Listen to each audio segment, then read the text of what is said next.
Hello, everyone. This is the 186th episode of the Soccer Nostalgia Talk Podcast. As always, this is Sean from Los Angeles and the Soccer Nostalgia blog. For this episode, I interview Brazilian football fan Mr. Stanley Cunha as we discuss the Brazil national team under Paulo Roberto Falcão in the years 1990-91. Mr. Cunha is the Brazilian club Atlético Mineiro's supporters ambassador in New Jersey. Hello, Stanley. Welcome back. Hello, Sean. It's always a pleasure. Last time we left off at the end of the 1990 World Cup and the disappointing era of Sebastião Lazzaroni. What was the state of the affairs with the Brazilian national team as we come to the fall of 1990? As we discussed Paulo Lazzaroni, so there was a pressure by the public and the press to have a renewal on the team.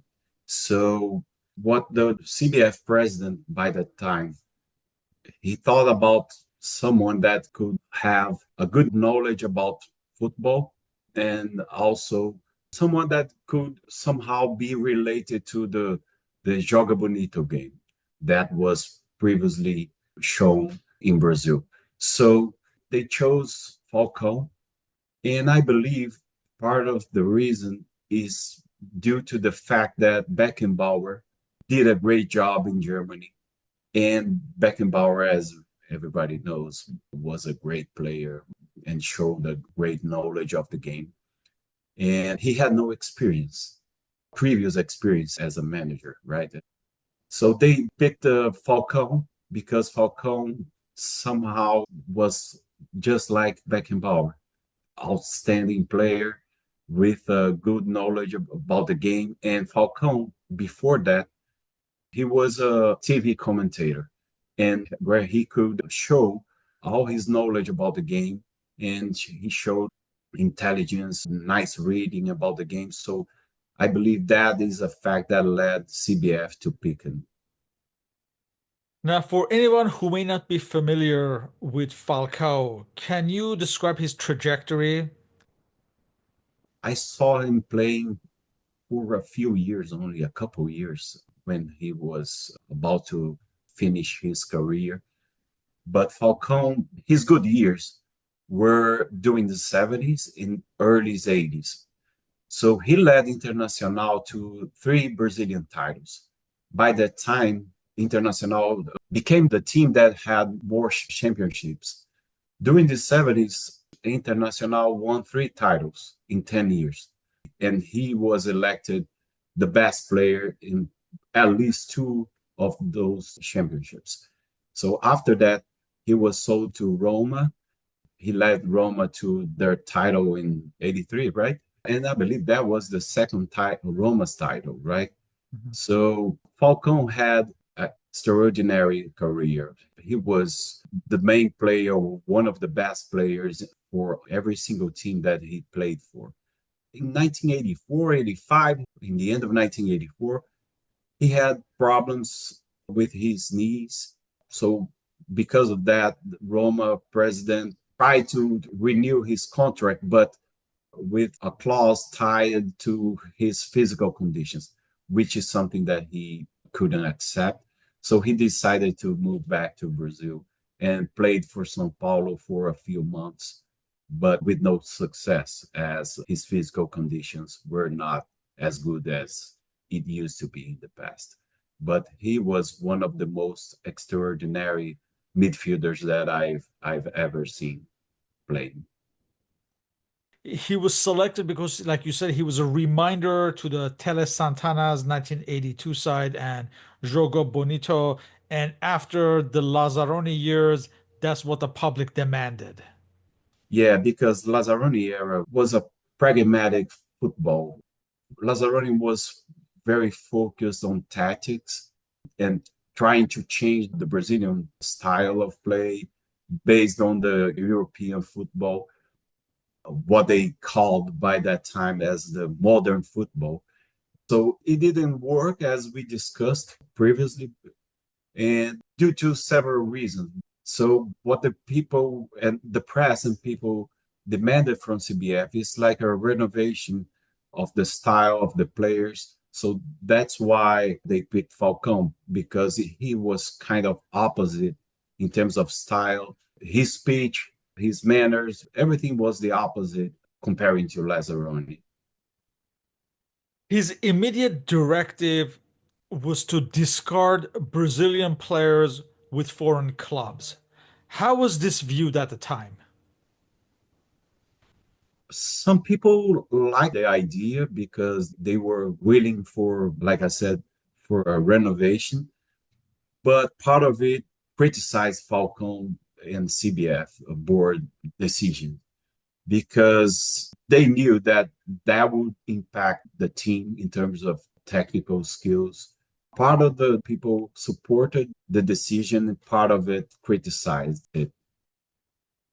However, he was careful not to say that he would never pick the foreign based players.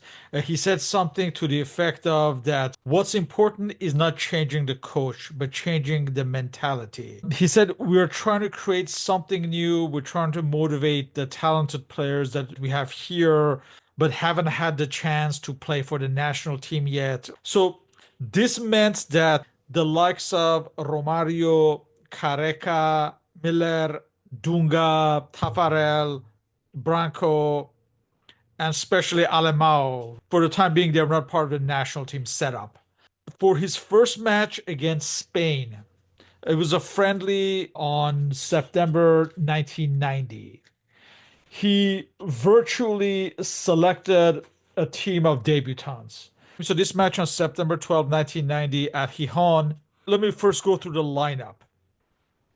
We have Veloso from Palmeiras, Gil Baiano from Bragantino, Paulao from Cruzeiro, Marcio Santos from Novo Horizontino, Nelsinho from Flamengo, Cafu from Sao Paulo. He'd be replaced by Paulo Egidio from Grêmio in the 71st minute. Donizete Oliveira from Grêmio, Moacir from Atlético Mineiro. The new captain of the team, Neto from Corinthians, Charles from Bahia. He'd be replaced by Jorginho III from Palmeiras in the 71st minute and Nilson from Grêmio. As far as the match with a team full of debutants, in fact, from this entire squad, all of them were debutants except, I believe, Nelsinho. So it was an international debut for all the players, including Brazilian legend Cafu. For Nelsinho, he had made his debut, I believe, with Carlos Alberto Silva in 1987. This would be his 17th and final cap for Brazil. And as far as the others, like the goalkeeper Veloso, Paulo Egidio, Jorginho III, and Nilsson, this would be their one and only caps for Brazil. This match, Brazil would lose 3-0.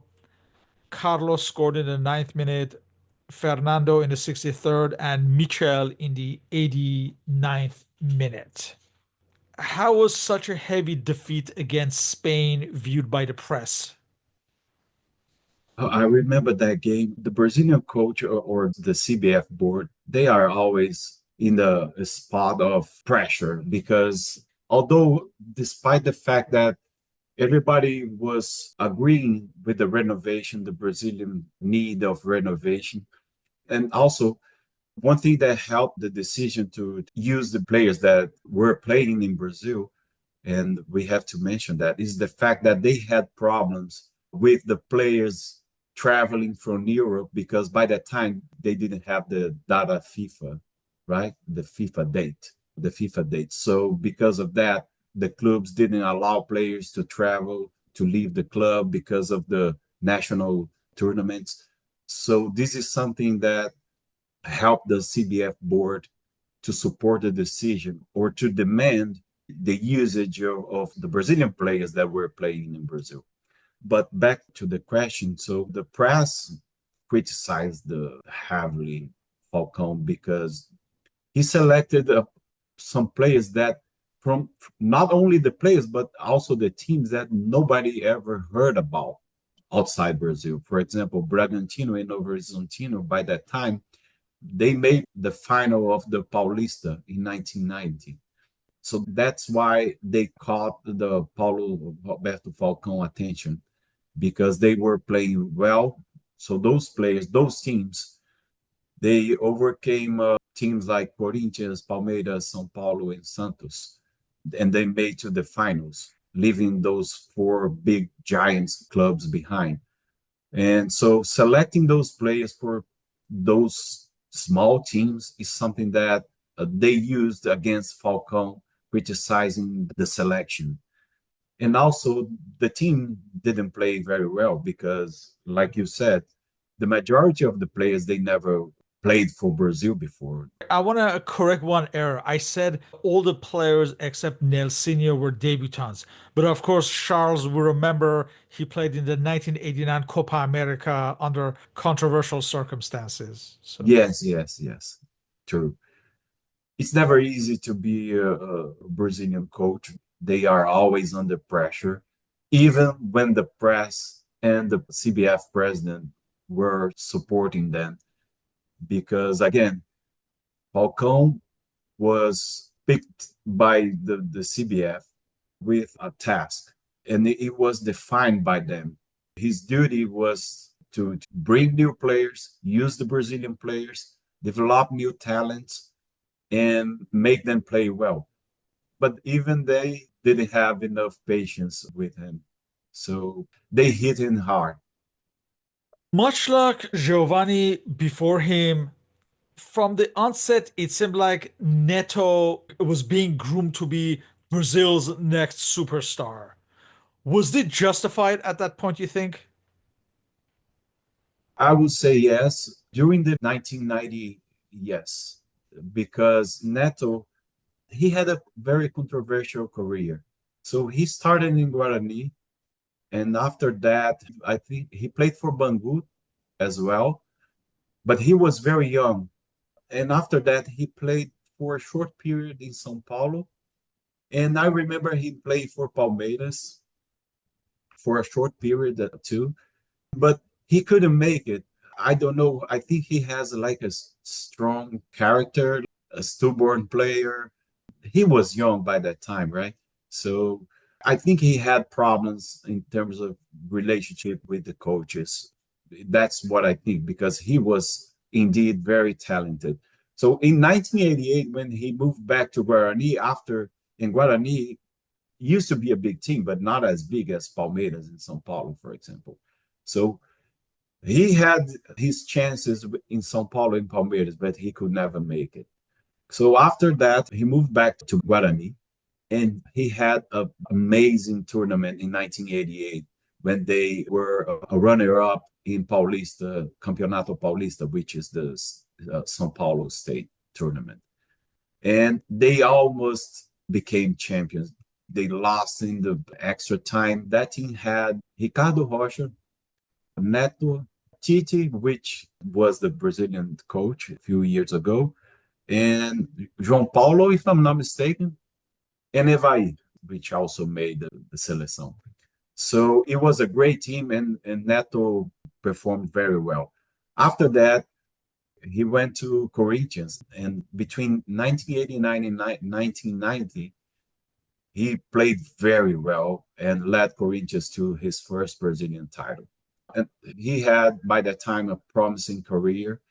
By that time, I believe that he will be a great player, but he had physical problems after that. And I believe that started in 1991 when he started to play not as good as before. Brazil's next match was against Chile at Santiago on October 17th, 1990. Now, this was part of a two-match series between the nations to heal the wounds from the 1989 Rojas affair and all that everybody knows about.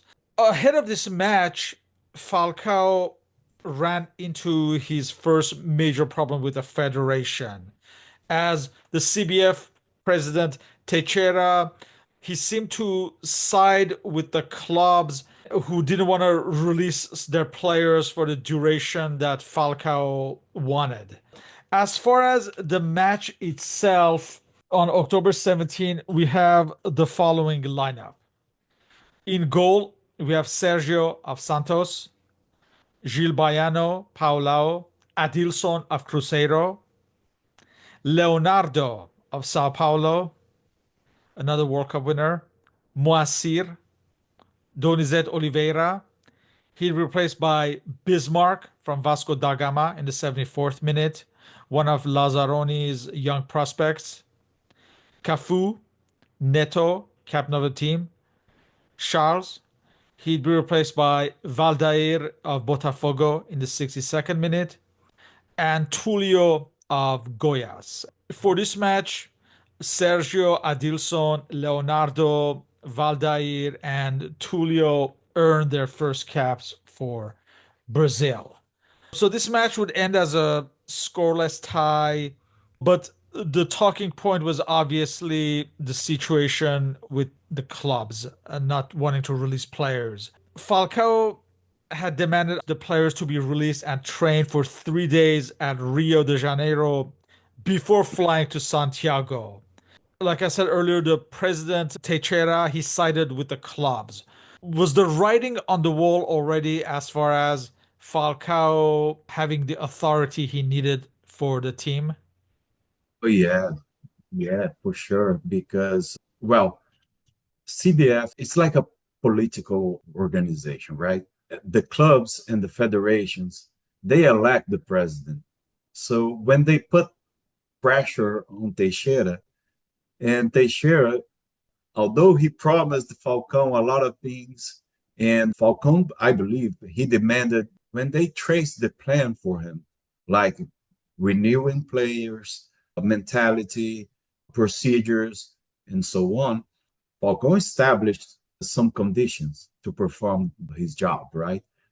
I believe Teixeira couldn't honor it because the clubs and the federations put pressure on him. And that time, the Brazilian tournament was in halfway, and it's a very competitive competition. And of course, the main competition of every country, not only in Brazil, the national tournament, right? So the club's thought was, okay, so the Europeans could not release their players, so why should we? Right? So they put pressure on Teixeira, and Teixeira, of course, stand with them because he needed their votes to continue to on charge of CBF. So Falcão, I think the bell rang for him when that kind of situation arose, for sure. So next we have gala match. It's not really an official match for Pele's 50th anniversary on October 31st at Milan at San Siro. It's an exhibition match with Pele in the Brazilian lineup, played against many stars. You have the likes of Marco van Basten, Michel Prudhomme in goal, Thomas Nkono, Michel. Actually, Almao and Julio Cesar were also playing for the World 11 side. And others like Carlo Ancelotti, Stoichkov, Roger Milla, and even Joao Paulo played for the world team. For this match, for the Brazilians, we have the following lineup. Sergio in goal. He'd be replaced by Ronaldo of Corinthians in the 55th minute. Gil Baiano. He'd be replaced by Bismarck in the 55th minute. Paulao Adilson. He'd be replaced by Kleber of Atlético Mineiro in the 46th minute. Leonardo. He'd be replaced by Casio of Vasco da Gama in the 55th minute. Cesar Sampaio, who would be one of the starters in the 1998 World Cup team.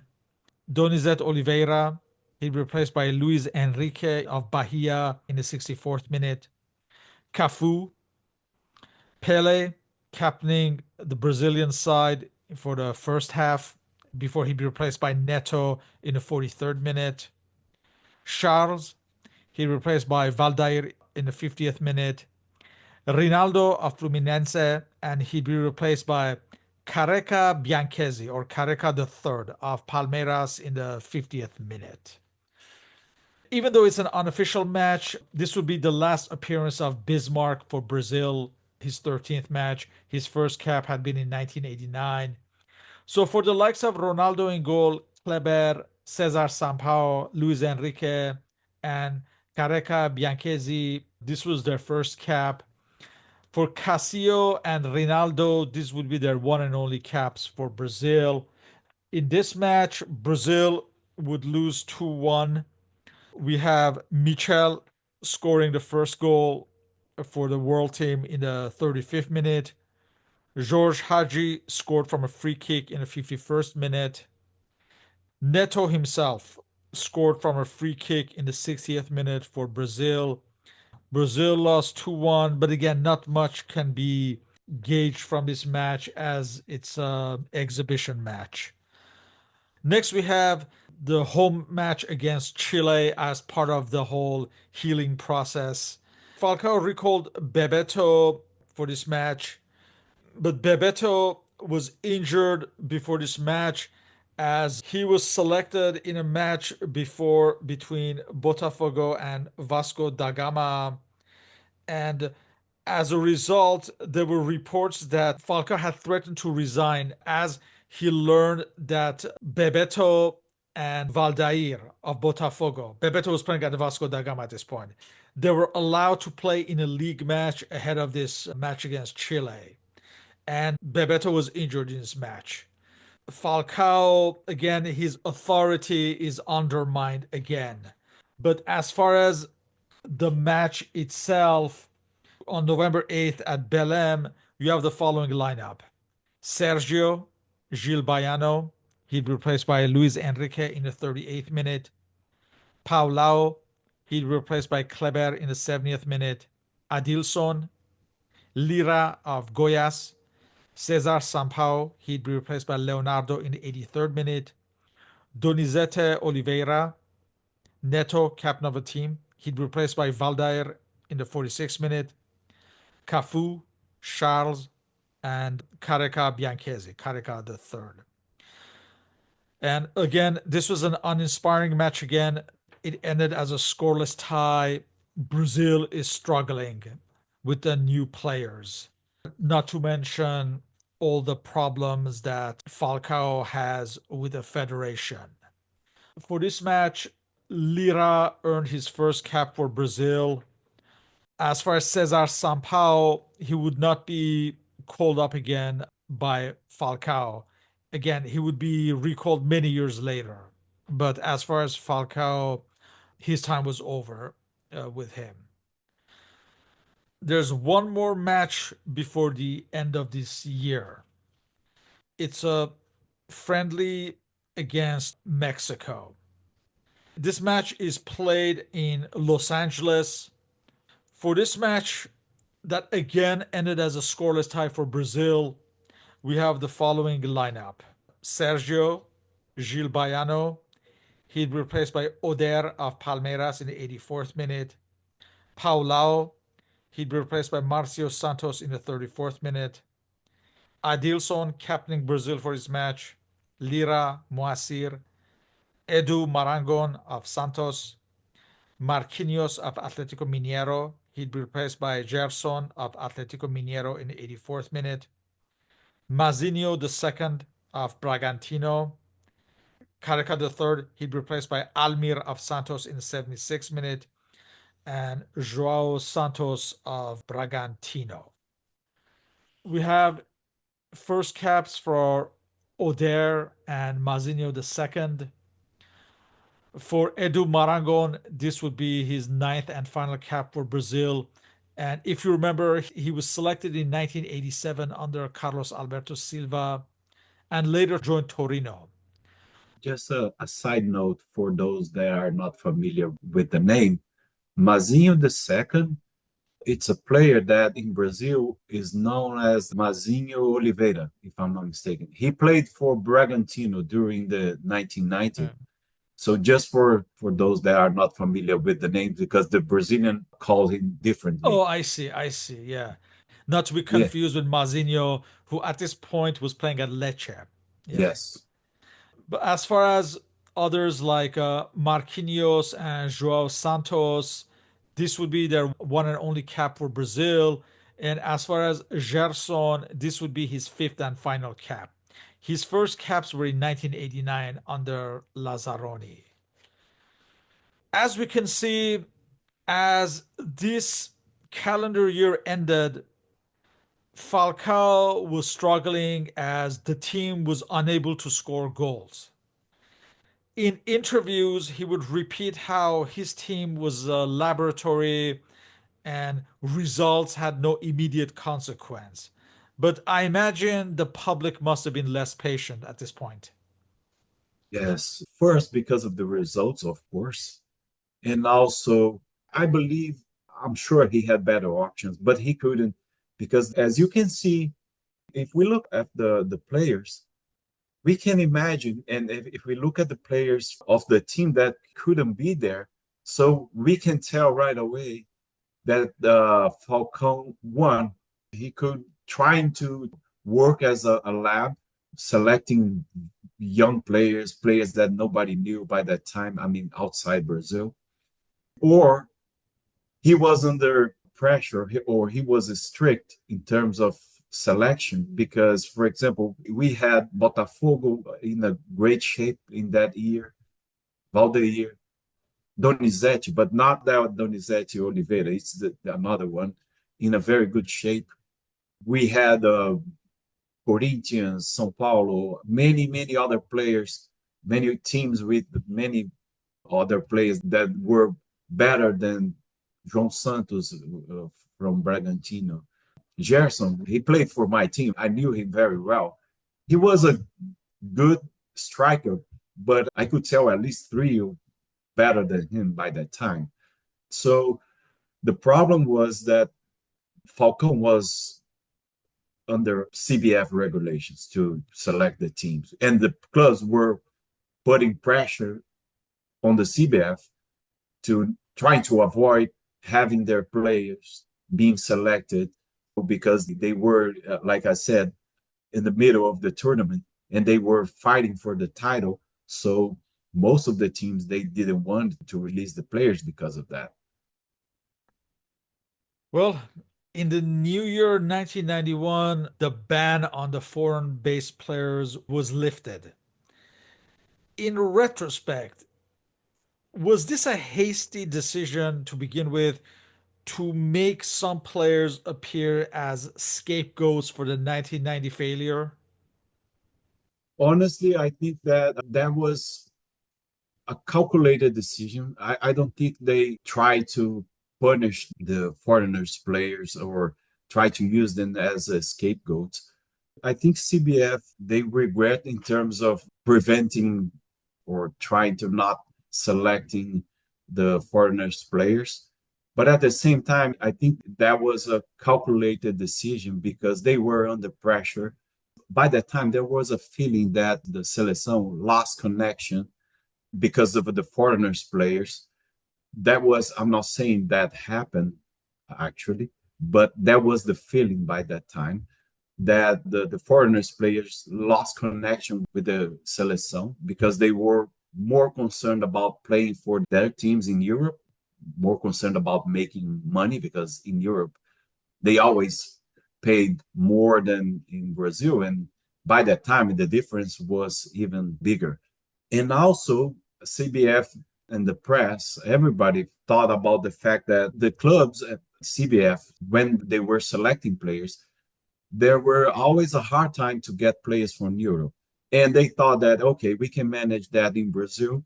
So we can work on this internally. It's going to be easier to develop players here and giving or showing the sense of a team with more connected to having Brazilian players playing in Brazil, more connected to the seleção.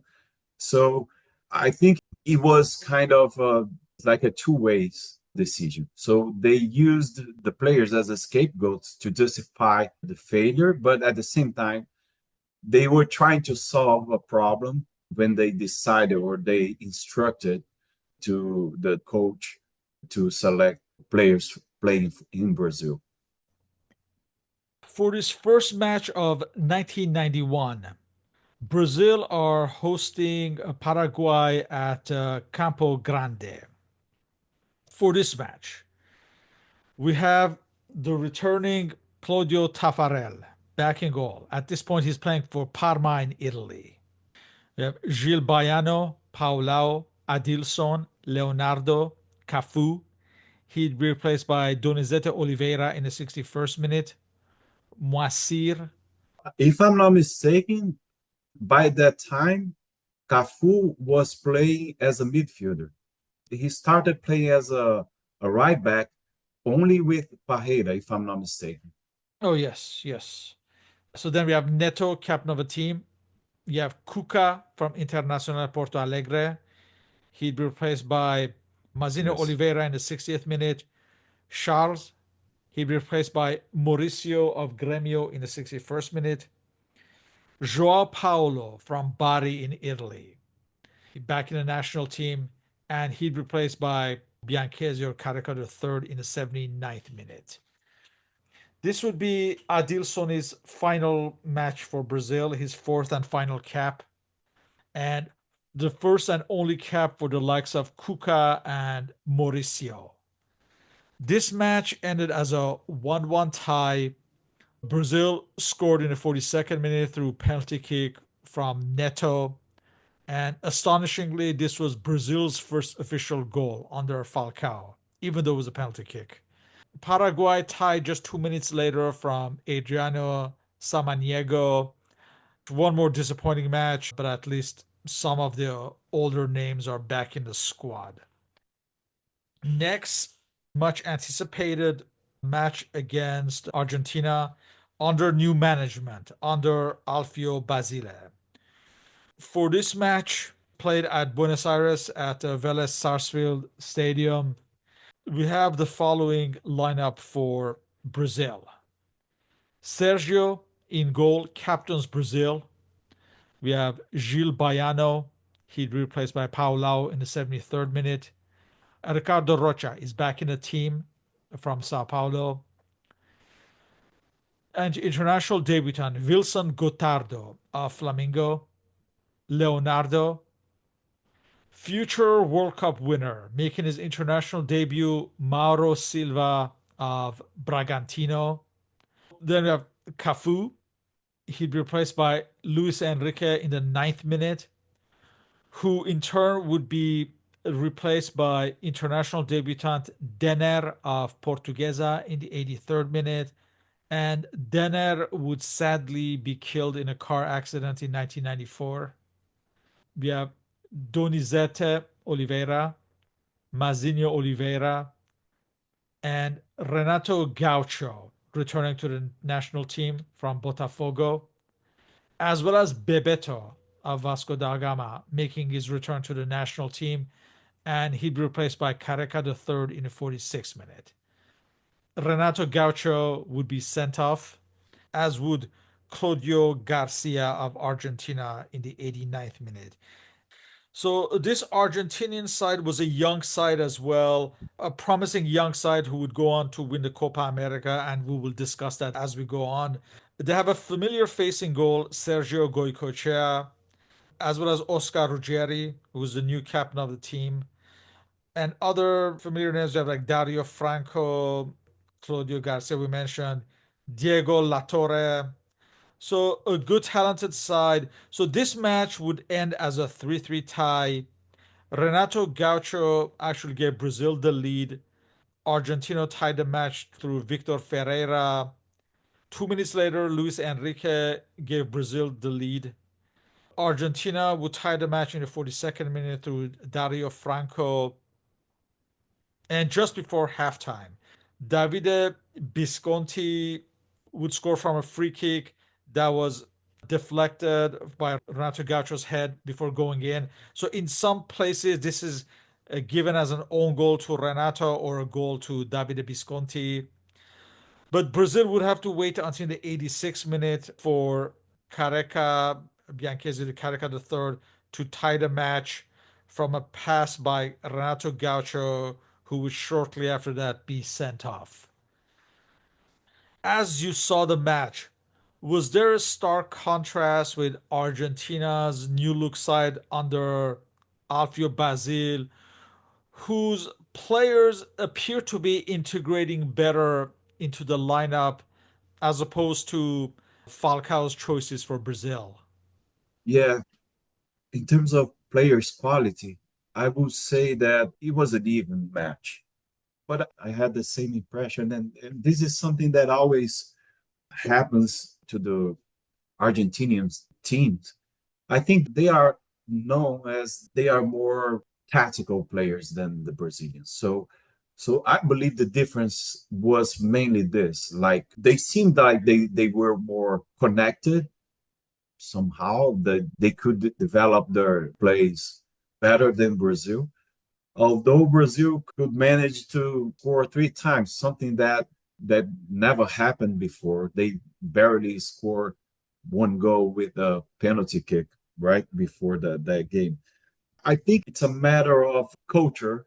It's not a matter of having better players, better young players by that time.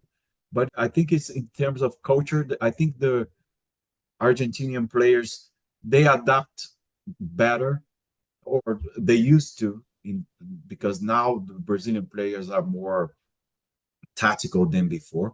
But I think this is a common sense that by during many years, the Argentinian players they were more able to adapt themselves in terms of tactic strategies. So that's why I think it gave us the impression that Alfio Basile could manage to have a better performance. That's what I think. We should mention that this was Gil Baiano's final cap for Brazil, his seventh and final cap.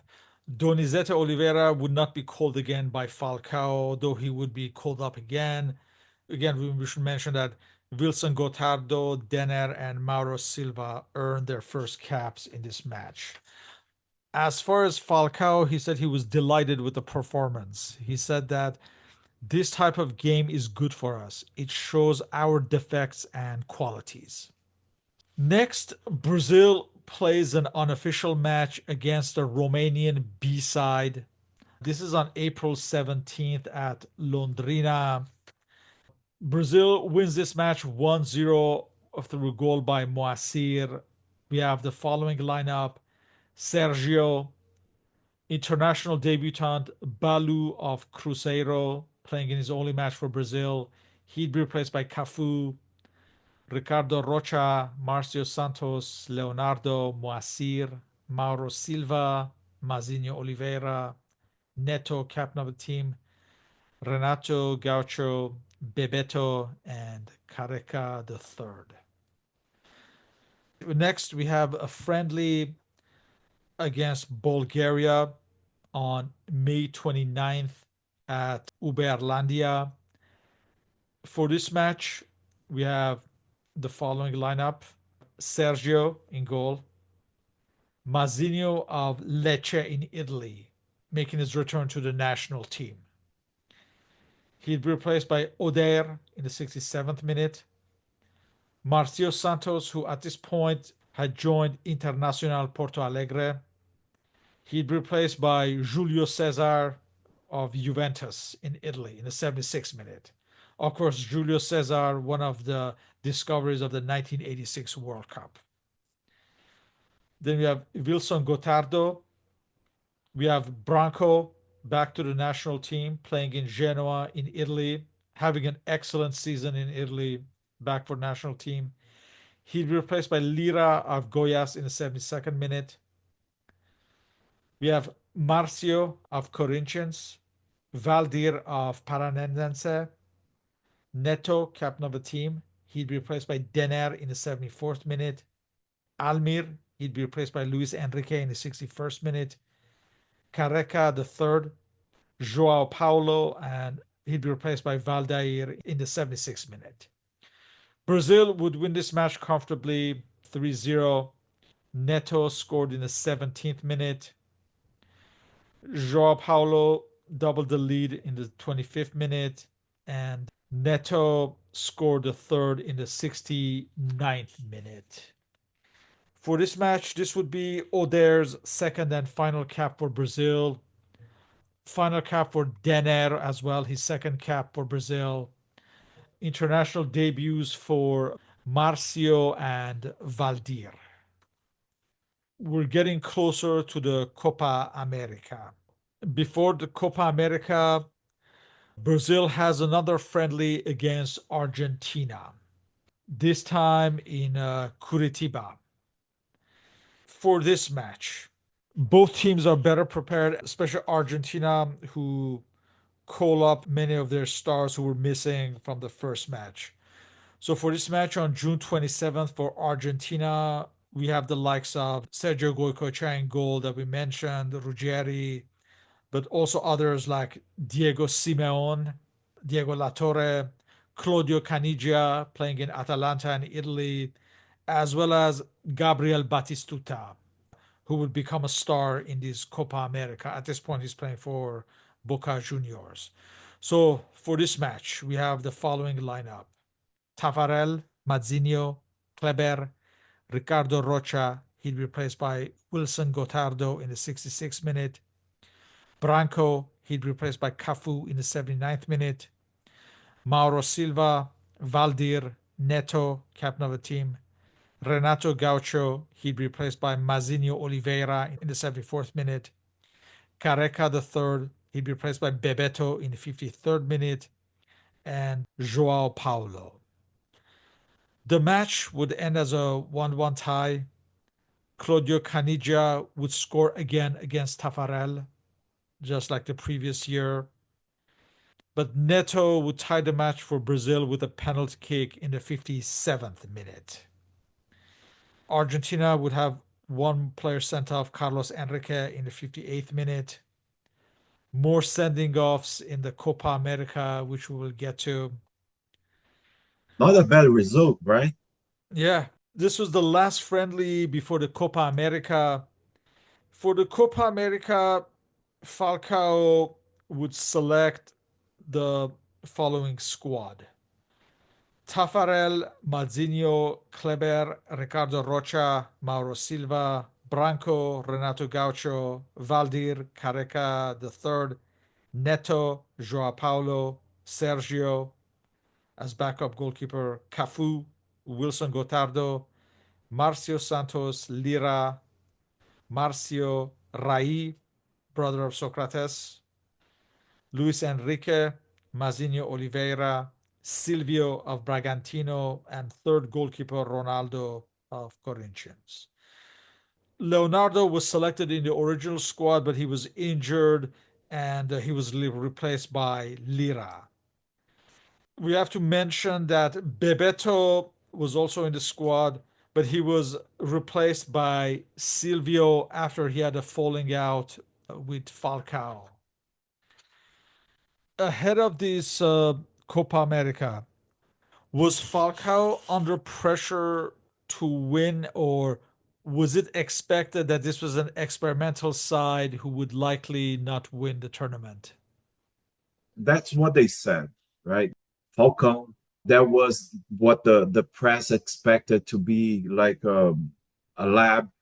But in fact, when the tournament begins, when they start broadcasting the games, I think the atmosphere changes.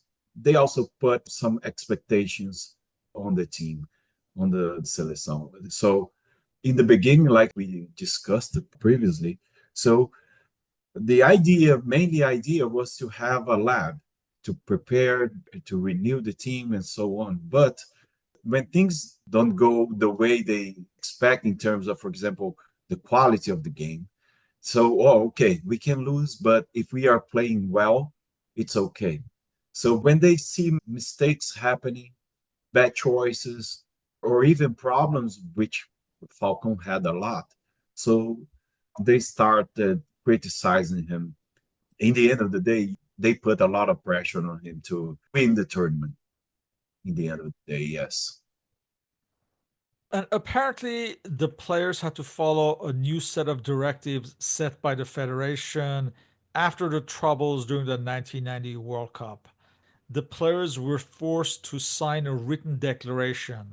that they would follow these directives, such Yes, as yes. conducting themselves with like exemplary behavior, wake up and sleep at set Yeah, times, yeah, yeah. I forgot about that. Thank you. yeah, eating like prescribed food, and Yes, they had to ask permission for interviews and no meetings with agents as well. yes, yes. They try to professionalize the atmosphere, the environment. So, how were these rules regarded at the time? The CBF, they established some rules for the players in terms of food, sleeping time, time to go to bed, time to wake up. They tried to make it more professional because during the 1990 Cup, it was kind of a mess. So there was no control. The players were not under control, so they did whatever they wanted. Comparing to other national teams, like for example Germany, which was one of the teams that everybody compared to, they realized that we were like way off the comparing to Germany in terms of professionalism. So yeah, so they established several rules trying to make the players perform better. The situation with Bebeto and his walking out of the team, how was that looked upon at the time? What Bebeto did, he asked Falcão to be a starter. He needed like a guarantee that he would be in the starting lineup. Falcão, he said that, okay, I cannot guarantee that. You're going to be like observed like all the other players. I'm going to give you the same conditions. Like if you deserve to be in the starting lineup, you're going to make it, but I cannot guarantee you that. So this is something that Bebeto to be upset about it. And he decided to leave the team because of that, because he has no guarantee that he will be in the starting lineup. Although, in my opinion, he must be, but this is something that I understand, right? So it's something that, as a leader, it's something that it's hard to hear from somebody that belongs to your team, right? Bebeto accused Falco of treating him like a newcomer instead of an established player that he was. I understand his point of view, but we have to understand that because what Bebeto didn't mention is that his Eurico Miranda, which was the Vasco da Gama president, he put several obstacles to have his players playing for Vasco da Gama. Vasco da Gama won the championship, the tournament of 1989, and was one of the favorites to win again in 1990. So Eurico Miranda, the Vasco da Gama president, tried to protect the team to not release players to win games, to win points. So this is something that went against Bebeto, not himself, not his skills, of course.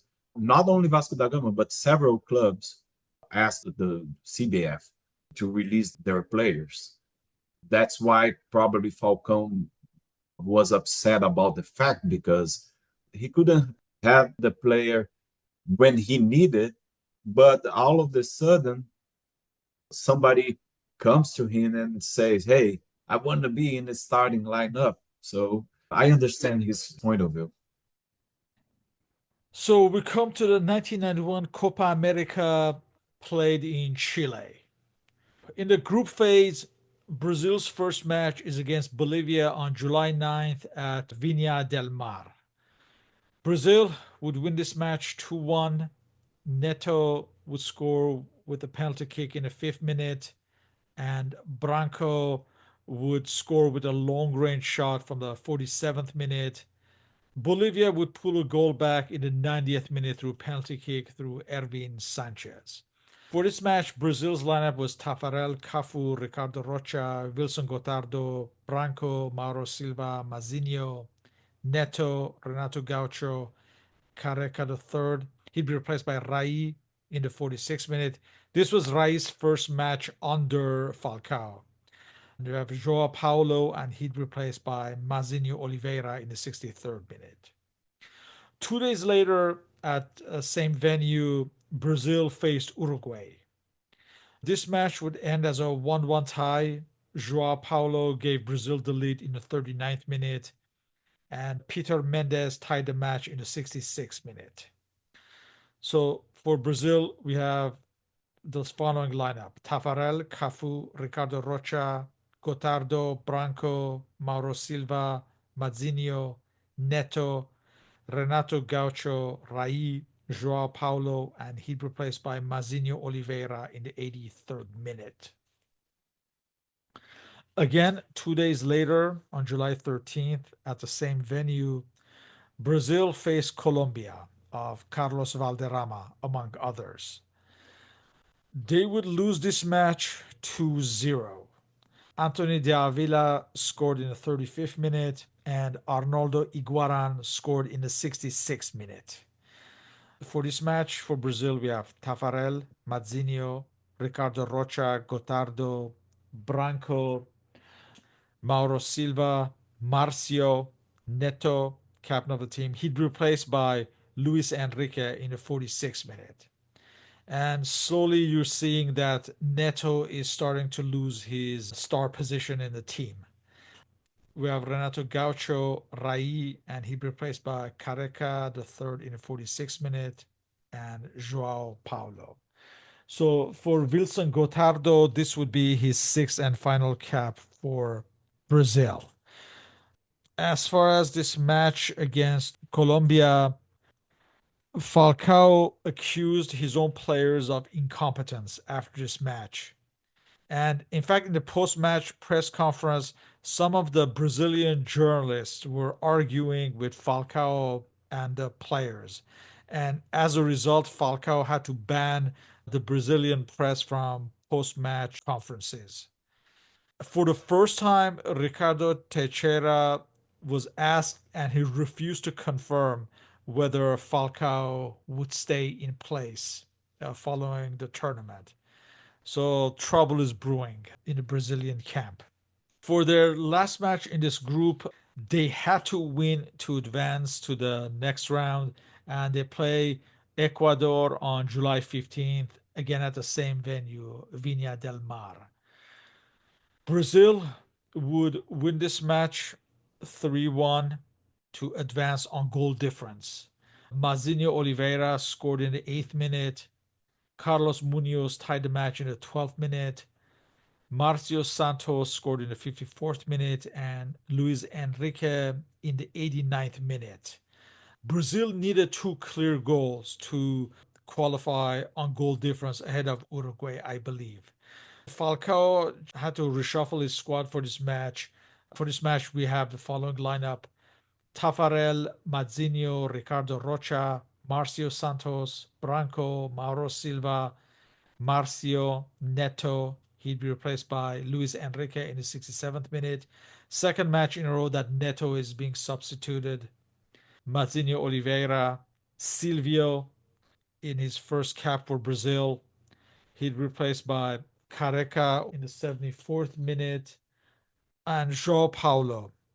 We should mention that Mazinho Oliveira was sent off in the 20th minute, and this made Brazil's task even more difficult. But they got the goals they needed and they qualified for the second final round. The format was just like Copa America in 1989, where the teams that qualified would play in a final round robin group. So, in this final round robin group is Brazil and Colombia from their group, and Argentina and the host Chile. Brazil's first match in this final group phase is against Argentina. So for the third time they're playing Argentina.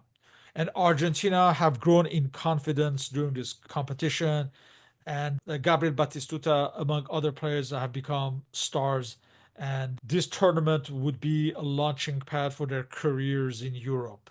For this match on July 17th at Santiago, we have the following lineup for Brazil: Tafarel, Mazinho, Ricardo Rocha, Marcio Santos, Branco, Mauro Silva, Marcio, Neto, captain of the team, Luis Enrique, Silvio, he replaced by Renato Gaucho in the second half, and Joao Paulo, and he replaced by Careca the third in the 75th minute, who would be sent off just 2 minutes later.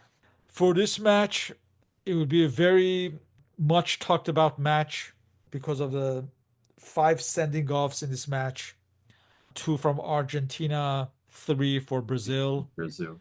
Argentina would actually take the lead in the first minute after 40 seconds, actually, through Dario Franco. But in the 6th minute, Branco would score with one of his trademark free kicks. In the 40th minute, Argentina took the lead when Dario Franco headed Argentina ahead. Just after halftime, in the 46th minute, Batistuta headed in Argentina's third goal.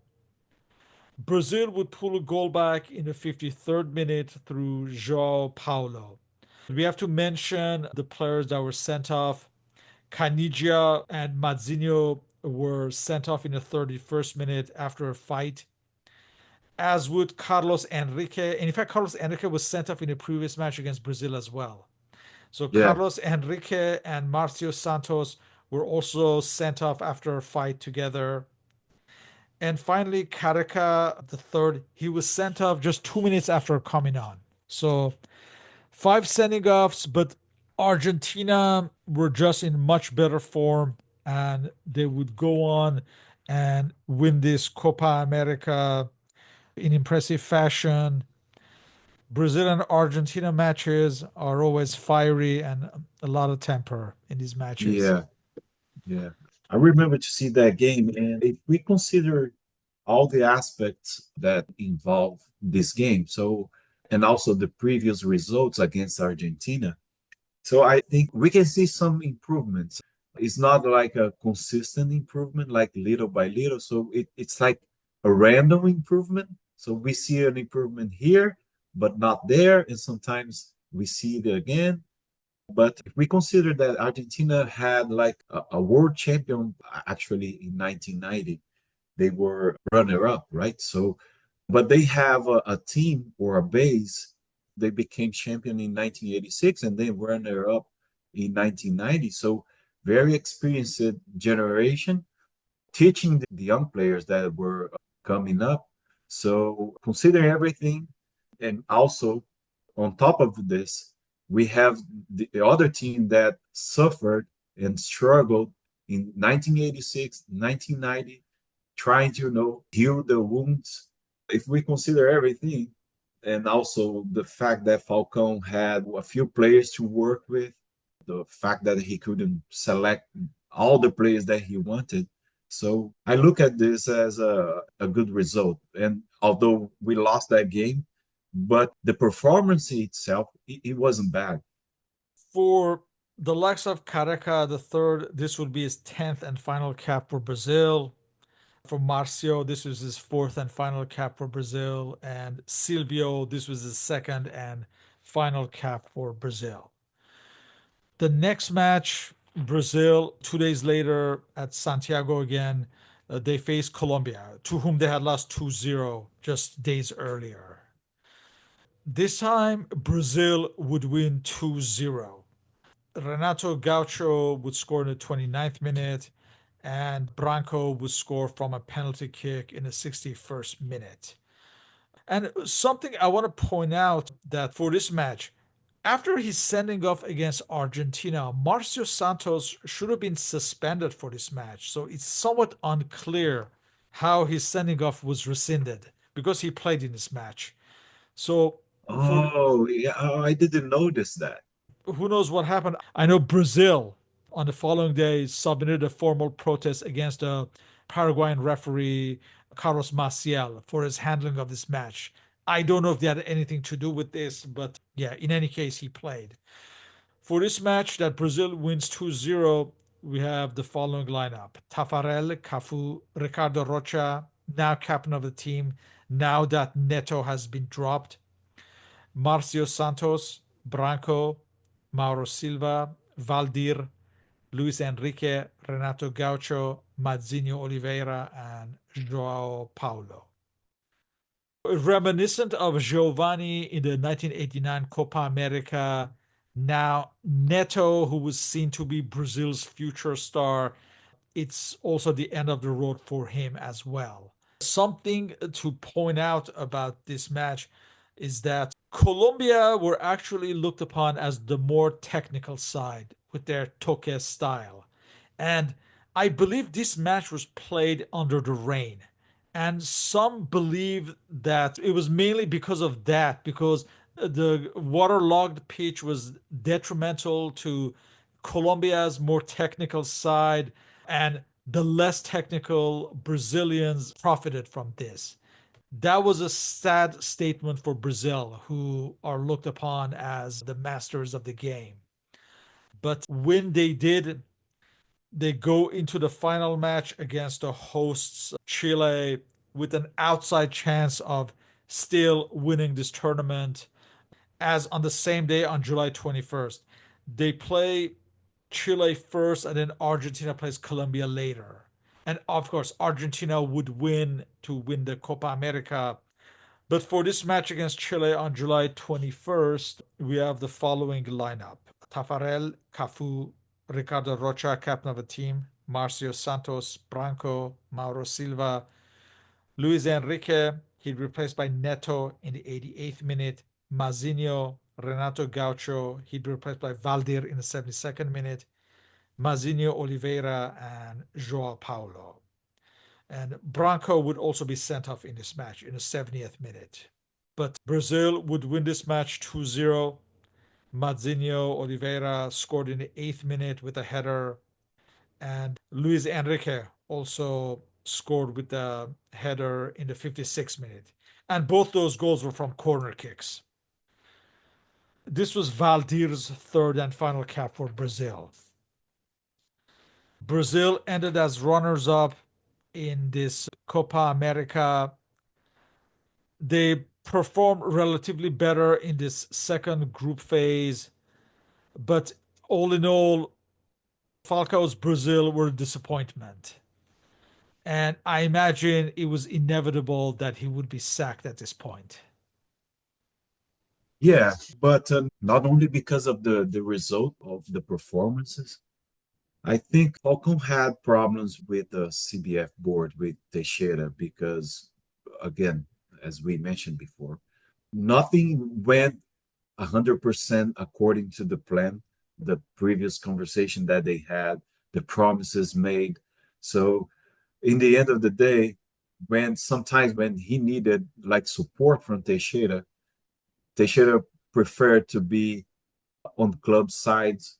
They promised him a plan to change the structure or to rebuild the structure according to a new idea of what the future of Brazilian football would be.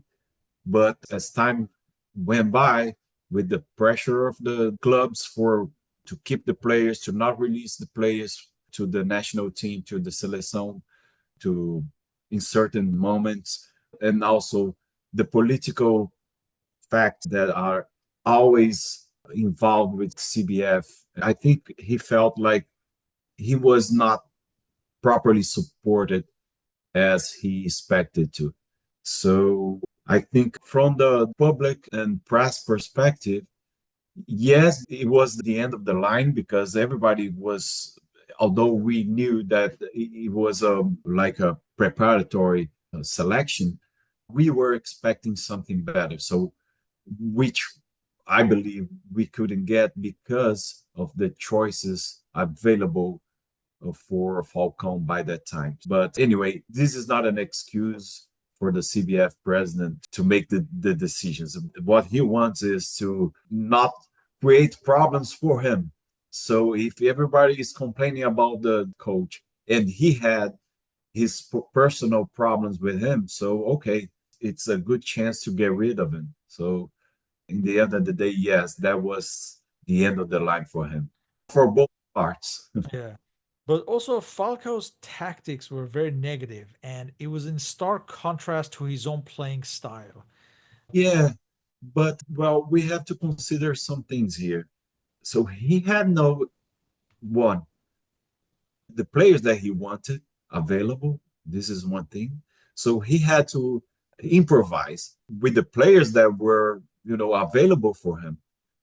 This is one thing. And I believe Falcão is a very intelligent man. So I think he tried to adapt the tactics according to the players that he had by that time. Because if we look, for example, Neto was in a good shape, but he was a kind of player that he was kind of stuck in a certain fraction of the field. So he was not a guy that moved around the field. So he had the proper players, not good high skilled players like him or Cerezo when they played together. So he had a young Mauro Silva, which years later would become a very good player. But I think it was maybe 5 games he played with Falcão. So who else in the midfield? Silva, Valdir was a very good midfielder, but he couldn't manage to play internationally, although he had a successful career in Brazil. So Donizete Oliveira was also a very good midfielder, but not at an international level. Again, he had a successful career in Brazil, played for many teams in Serie A, as did Valdir, as did many others. But if we look at the players that he had, Renato Gaúcho was in the end of his career. So he had no options. So I don't blame him. I think he did a good job. Of the players that he selected, many of them were become world champion in 1994. So Márcio Santos, Mauro Silva, Leonardo, Cafu. Leonardo, Cafu, Rai, and so on. So in my opinion, if he had more time, and of course, if he had the problems that he had, probably he could be the coach in 1994, despite the fact that that was his first job as a coach. And of course, Tele Santana himself would criticize Brazil's tactics, which is expected. Expected, yeah, because of the things that we just spoke about. As we know, as everybody knows, Tele was a kind of coach that loved the joga bonito, the beautiful game, passing game. He always thought that the technical side of the player should prevail, considering the tactical. Although he had very important innovations in terms of tactics in Brazil, Tele Santana. Nobody likes to remember this. They only point out his failures, but he's considered one of the best. Indeed. Despite the inevitability, can you describe the manner that he was sacked and or resigned? This is a very cruel common tactic that's used in Brazilian football, where unreasonable demands are made from a manager to such a degree that the manager has no choice but to resign. What they did was first they refused to renew the contract of Falcao's physio Gilberto Tim and his press spokesman Vital Battaglia, and they told him that they would be choosing the replacements. After that, they also demanded that Falcao's future selections would needed to be handed over and approved 72 hours before being made public. So obviously Falcao refused and was sacked over the phone, I think. I never knew about the story. And it's funny because I knew Vital Battaglia. He was a friend of a friend of mine. And I never knew about this. Like, this is something that was kind of undercover. So, the main reason everybody mentioned was the fact that there was a pressure by the press and public about the results and performance. But the environment or the atmosphere was contaminated between him and Ricardo Teixeira, but due to several aspects, not only the demands because of the demands that Falcão would have, but due to the things that he never had when the CBF hired him and promised him that they would give him like freedom to do everything that was needed to have the team playing well and to develop new players. But I never knew of this story about the physiologist and It was written in World Soccer magazine. Was Falcao's handling of the national team a cautionary tale that even the most talented of players can sometimes become pragmatic manager? oh yeah, it's funny because maybe we can name only a few amazing players that have become a good coach, right? I remember, let's see, Cruyff, Beckenbauer. That's it, right? I mean, I'm talking about players that achieved a very high level. But it's funny that happened to Falcão as well. But I think he hadn't time to develop his job over the course on CBF. But what makes me believe that he wouldn't make it much better, it's because he had no good jobs when he coached some clubs in Brazil. So maybe he knows how to do it, but he doesn't know how to teach it. I don't know. But the fact is, he couldn't manage to get a successful career as a coach in Brazil. He won like a state tournaments here and there, but he never made it like to lead the team to a very good season. But again, we have to point out that at least he knows how to identify good players because, like we said, he picked some of the future world champions in 1994. But I don't know. I don't believe he would lead the team to 1994 title, although I'm sure he's totally capable of that. But he's missing something, which I don't know. In closing, how has Falcao's year as a national team manager viewed by Brazilian football historians? This is funny because some of them remind that period as a period that he developed a lot of good players, future world champions, and many of them prefer to highlight the bad moments, like selecting unknown players with a bad tactics or bad appearance tactics, like it's not a plastic game, right? Playing a pragmatic soccer, football. So it's half and a half. So a lot of people give them the credit of discovering those new players that we just mentioned, and a lot of them only remember the bad part of the story, which is Yeah, unfair, in yes. my opinion. Well, he would pave the way for Carlos Alberto Pereira to pick up the Oh yeah, pieces and oh yeah. lead the team to the World Cup If glory. we can do this right now, Cafu on the right side, left side Leonardo or Branco, Ricardo Rocha and Marcio Santos, right? So Dunga was under Lazzaroni's era, but Mazinho, also from Lazzaroni's era, Mauro Neo, Silva, yeah, Mar Silva. Raí, Romário and Bebeto. And so we named only on the starting lineup, we named like four of them. With that, I would like to thank you for your participation in this interview. All our contact information is listed on the blog and podcast uploads. So, Stanley, thank you very much and hope to continue these discussions on Brazilian football history. Thank you, Sean. We keep in touch. It's always a pleasure. Thank you once again.